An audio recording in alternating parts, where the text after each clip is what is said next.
ফর্মুলাটা অবশ্যই যতটুকু ডেটা ততটুকু রাখার চেষ্টা করব, দরকার হলে আমরা পরবর্তীতে লিস্ট ফর্মুলাটা বাড়াবো আর কি।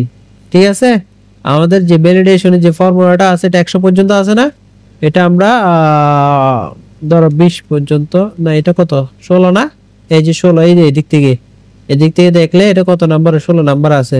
আমরা 16 পর্যন্ত যদি রাখি, দেন আমরা এখানে ক্লিক করলে আমরা শুধু ওই যে আইটেমগুলো আছে সেটার নেমটাই দেখতে পাবো, এরপর ব্ল্যাঙ্কটা দেখতে পারবো না। ঠিক আছে, আচ্ছা আমি বিষয়টা বুঝাইতে পারছি, আমি কি বিষয়টা বুঝাইতে পেরেছি?